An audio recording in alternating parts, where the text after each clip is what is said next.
everyone, welcome to this session, my dear 10thies. How are you all? So this is Sana Khan, your math master teacher from Vedantu. So guys, today I have another important session for all of you. जहाँ मैं आपके let me say it again in English, where I'm going to revise all the formulas that are going to come in your term 2 math board exam. All right. So whatever chapters are coming in your board exam will be covered today, and I will be revising the concepts as well as the formulas. So it's going to be super useful.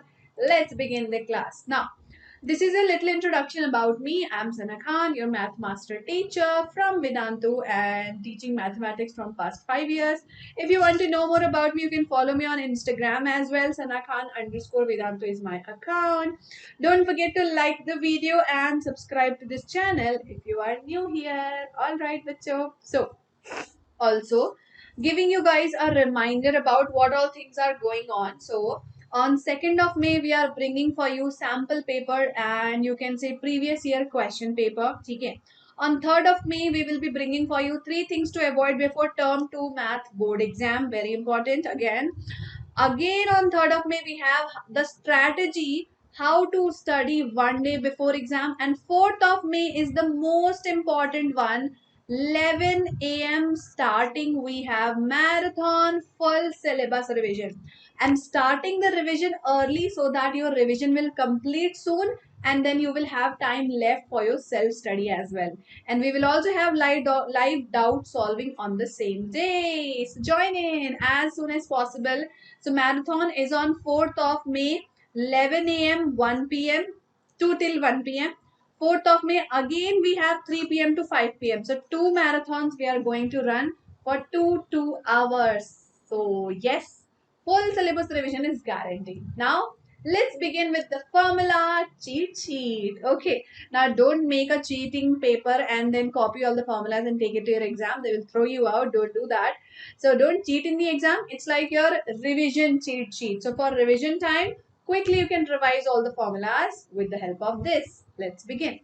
So the very first chapter, that is quadratic equation, is going to come in your exam. What are the formulas involved? Quadratic equation mein first is the standard formula of a standard equation, and that is ax square plus bx plus c is equal to 0, where a can't be 0. Now the solutions of the equations or the root of the equations are calculated with the formula minus b plus minus square root of b square minus 4ac divided by 2a. This is the entire formula. With the help of these formulas, you can find out the roots of the equation. You can find out they are positive, negative, real, virtual, anything. All right. Next is nature of the roots are decided by what value? So the nature of the root can be decided with the help of b square minus 4ac value. So if b square minus 4ac is 0, that means both the roots of the equations are real and equal. Okay. And also rational, of course. Now, if b square minus 4ac is greater than 0 and it is a perfect square, then it is real. It is distinct, means both of them will have different values and it will be rational, right? Now, if it is greater than 0 but not a perfect square, then it will be real and distinct, but it will be irrational. For example, root of 4, rational.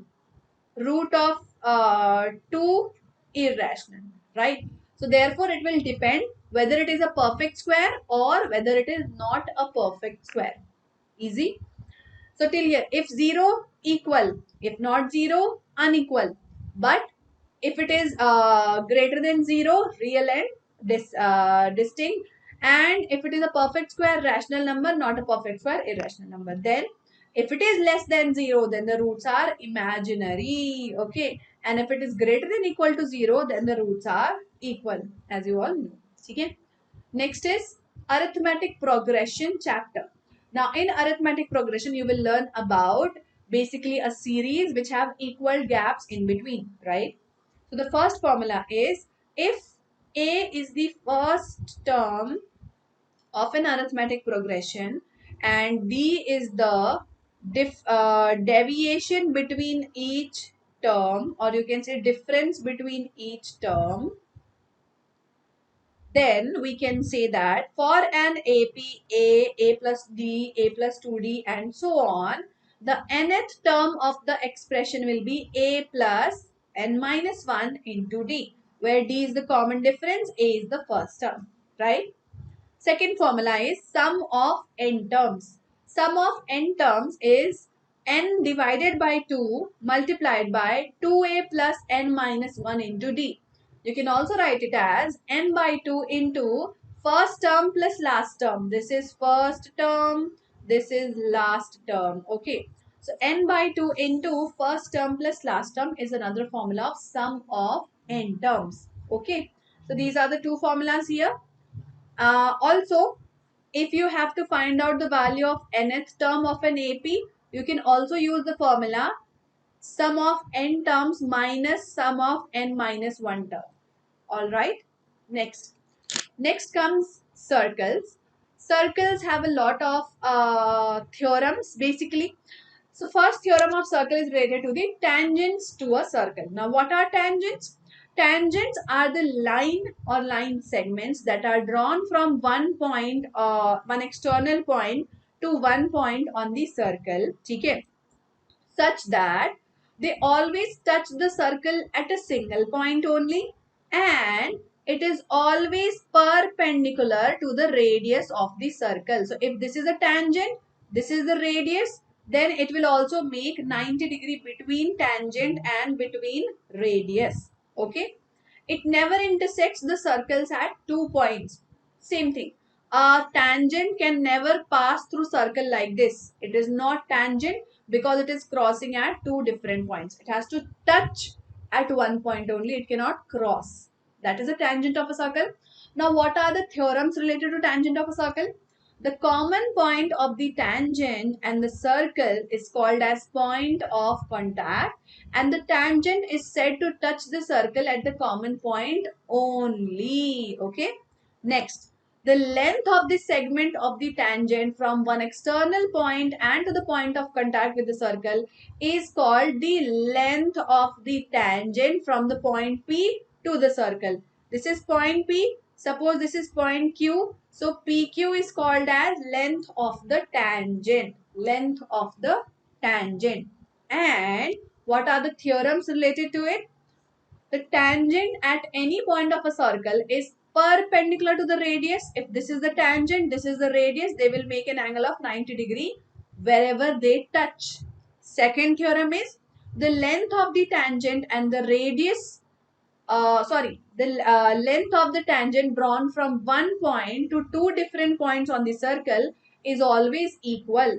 That means AC will be equal to BC always for a tangent drawn from one point to another two distinct point on the circle, touching the circle, right? These are the two tangent theorems. That is all in circles chapter. Next comes surface area and volume, that has lots and lots of formulas, right? First formula is cube formula. So what is cube formula? Basically, cube is made up of squares on all sides. So a cube will have length is equal to breadth is equal to height. So what is the curved surface area of cube? Area of four walls. Four walls. It will be 4 into side square. Total surface area will be 6 into side square. And volume is basically length into breadth into height. That is side into side into side. Side whole cube. That is cube, curved surface area, total surface area and volumes when the length is given A. Next is cuboid. Cuboid has length, breadth and height because it is made up of rectangles. So in a cuboid, the curved surface area is 2 times of height into length plus breadth. You can also write it as 2 times of HL plus 2 times of HB. Total surface area is 2 times of length into breadth plus breadth into height plus height into length. LB, BH, HL multiplied by 2. Now volume is length into breadth into height because volume will be basically side into side into side. All the three sides are length, breadth and height. Multiply them to find the volume. Alright. Next comes cone. So a cone will have a slant height called as L and a vertical height. This is vertical height called as h and the radius of the base, right? So the curved surface area of a cone is pi into r into L. Total surface area of cone is pi into r into L plus r, and volume is 1/3 of pi r square h, where r is the radius, h is the height, L is the slant height. And there is one more important formula involved. Please note it down. Let slant height square is equal to h square vertical height square plus radius square, because they form a right angle triangle. All right, these are the four formulas: curved surface area, total surface area, volume, and LHR relationship. Next is sphere, that is like a ball. So sphere has total surface area 4 pi r square. Remember, it is square. Volume will be 4 by 3 pi r cube. Remember, it is cube. Hemisphere will be 2 pi r square, and total surface area will be 3 pi r square. Remember, why 3 pi r square? Because it is curved surface area plus bottom circle. Bottom circle is also there. Okay. So it is 2 pi r square plus 3 pi r square, and volume is 2/3 of pi r cube. 2/3 of pi r cube. Alright. Next is cylinder. Cylinder has a radius of the base and the top, and it has a height. So what is cylinder formula? Curved surface area is 2 pi r h. 2 into pi into radius into height. Total surface area is 2 pi r into r plus h. 2 pi r into r plus h. Why? Because we are adding curved surface area plus pi r square plus pi r square, and the total volume is 2 pi r square h. 2 pi r square h. Alright, next, frustum of a cone. What is frustum of a cone? Frustum is basically, if you take a cone and if you cut the top part of it, it will form frustum. Now frustum has formula curved surface area, that means this part is pi into L into small r plus big R. So small r is the smaller circle radius, big R is the bigger base radius. Total surface area is pi into L. What is L? L is the slant height. Okay. Pi into L into R plus pi into R square plus R square. It's a different kind of formula, I know, a tough formula. Volume will be 1/3 of pi h r square. What is h? This distance is h. This is h. 1/3 of pi h r square plus small r into capital R. And this formula will be basically slant height will be h square plus capital R minus small r whole square. These are the formulas for frustum of a cone. Okay. Now, next chapter is bachcho applications of trigonometry. Now, this is very simple. Trigonometry has very few formulas and very few concepts. So, first is angle of elevation and angle of depression concept. What is angle of elevation? So, if you are standing at one place and you are looking above your eye level, so if this is the object you are looking at and this is the horizontal line, then this angle is called as angle of elevation. And your angle, the where you are looking at, is called as line of sight. Similarly, if you are looking down at something, it is called as angle of depression. So the object will be below you. You will be looking down. This will be a line of sight. This will be horizontal line, and this will be angle of depression. Okay.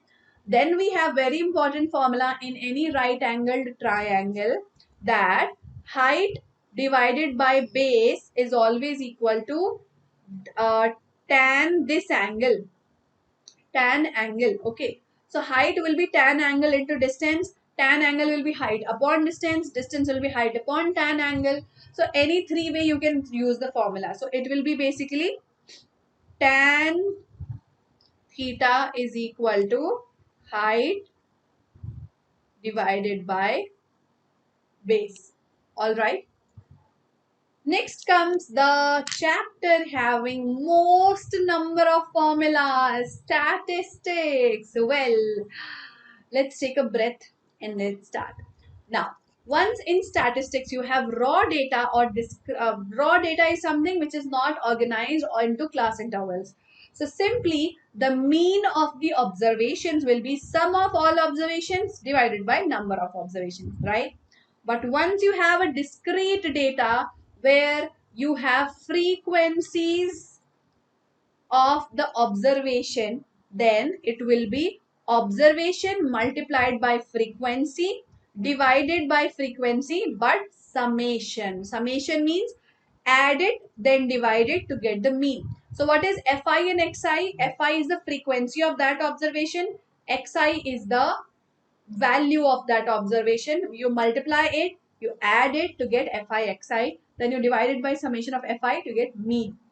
Next, there is also a method for group data, that is having class intervals, class interval wala data. First method is direct method. In the direct method, first you will find out Xi. So what is Xi here? So now here you don't have a single data. Chalo, I will take an example. So in the previous method, discrete data means you are having an observation, shoe size, number of students. Okay. If shoe size is 5, number of students having shoe size 5 is 7. So this is Xi here and this is frequency here. But in direct method, you will be having grouped data. Group data means shoe size is not one size. It is basically shoe size 5 to 10. Shoe size 1 to 5. How many students are having this shoe size? So I will say 7 students are having this shoe size. Now here, what will be Xi? So here the Xi will be upper limit plus lower limit divided by 2. What is upper limit? 5. Sorry, 10. What is lower limit? 5. Divide by 2. 15 upon 2 is 7.5. So here the Xi will be 7.5. So in the previous situation, Xi is 5.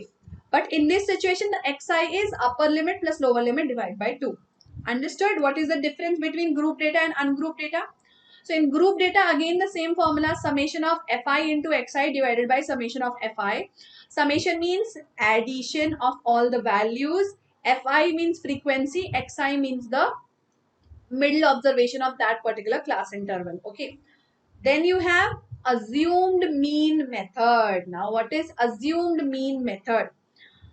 First of all, what you will do, you will assume a value, a mean value. Now what will be that mean value? Suppose you have lots of Xi values. There is an Xi column in your data. In the Xi column, you choose the middle value. Like you have lots of values, you choose the middle value in the Xi column. Now you calculate the deviation. So the deviation value is, for example, first Xi, x1 minus a will be d1. x2 minus a will be d2. x3 minus a will be d3. Like this you calculate deviation for all the data, and then the formula will become for mean, assumed mean, that is a plus summation of Fi di upon Fi. Okay. Summation of Fi di upon Fi. So instead of Xi, you will have di, where di is Xi minus a. And then lastly, we have step deviation method, which is just one step more lengthier. And here you are basically calculating di divided by h. What is di? Xi minus a divided by h. What is h? H is the class size. So if it is 5 to 10 class, that means class size is how much? Class size is 5, because 6, 7, 8, 9, 10. 5 values are there, right? So h is the class size. Now in this, what will be the mean? Same. Assumed mean plus summation of Fi ui divided by summation of Fi into h. This is extra. Remember, into h. Okay.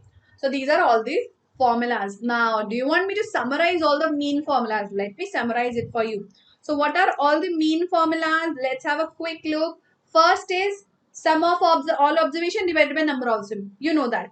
Next is mean will be equal to summation of Fi Xi upon summation of Fi. Right? So this is for which one? This is for discrete data. What is discrete data? Where there is no class interval. Remember, there is no class interval. Now, if there is a class interval, what will you do? Same formula, but first calculate Xi. I don't know how to represent this for you. So this is when you have a single observation. Okay. When you have a class interval, then again mean will be summation of fi into xi upon summation of fi, where xi will be upper limit plus lower limit divided by 2. These are the two formulas. Then next, in the assume mean method, you will find the assume mean and then you will calculate the deviation, and the formula will be fi di upon summation of fi, where di is equal to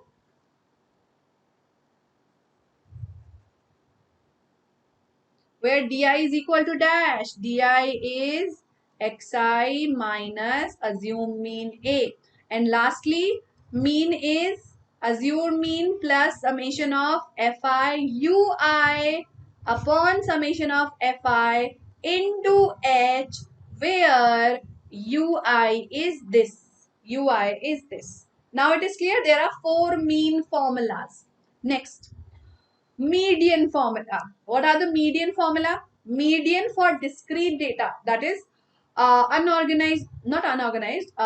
ungrouped data, is very simple. Median is basically the middle value. So how you will select the middle value? You will arrange it in ascending order or descending order.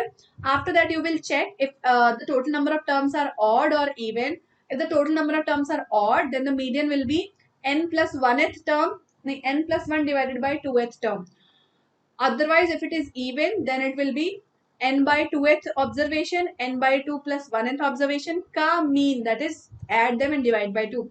Otherwise, it is very simple. You simply arrange 1, 2, 3, 4, 5, 6, 7. If it is 7 data, last term cancel, second last term cancel, third last term cancel. What is left? 4. 4 is the mean. If you have even number of data, 1, 2, 3, 4, 5, 6, 7, 8.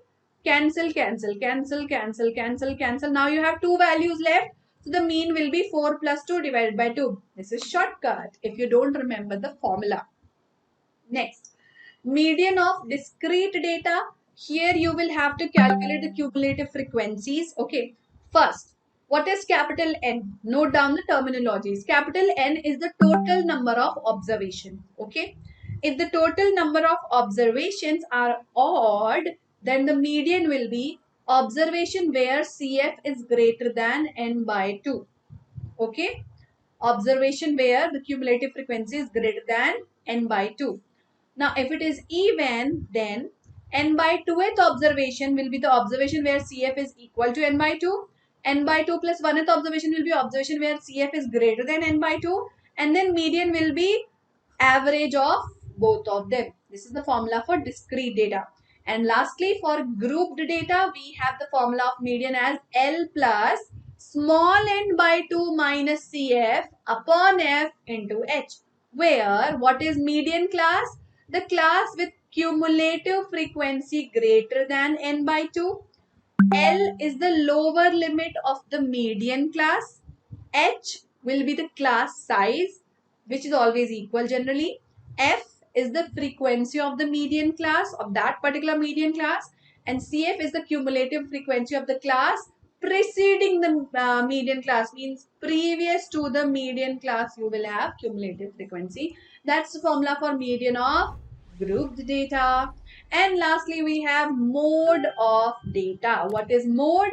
An element or observation that occurs maximum number of times.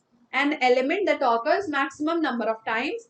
So, if you want, you can arrange the data in ascending or descending order and just find out which observation is repeating again and again and again. Similarly, for discrete data also, the mode which is having maximum frequency.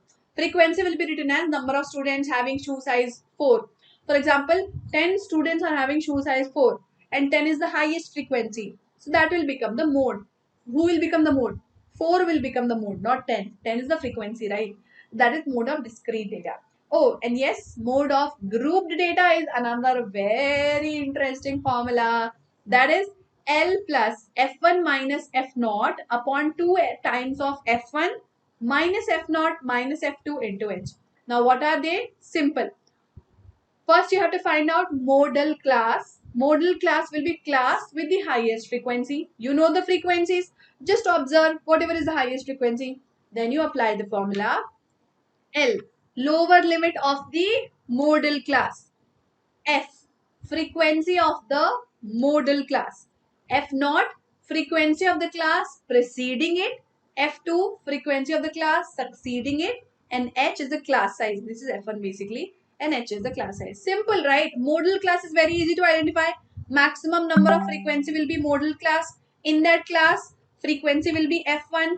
Below it, F naught. Above it, F2. And the class size is upper limit minus lower limit.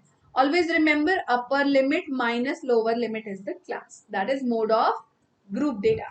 That's all, bacho. These are all the formulas related to all the chapters that are going to come in your class 10 board exams. All the very best. Now, don't worry that on 4th of May, I am bringing for all of you marathon series. If you don't know how to find median, if you don't know how to find mode, if you are getting worried, how are you going to solve these questions? How are they going to help you? Don't worry, I am there in the marathon series. We are going to complete each and everything. We are going to revise everything starting from 11 a.m. So 11 a.m. till 1 p.m. I will revise everything for you guys. 3 p.m. to 4 to 5 p.m. Again, we are going to revise. After 5 p.m., you are free to do self-study as much as you want. If you have any doubts, you can join me in the doubt solving sessions as well. All right. Thank you so much, class 10. All the very best. Bye bye.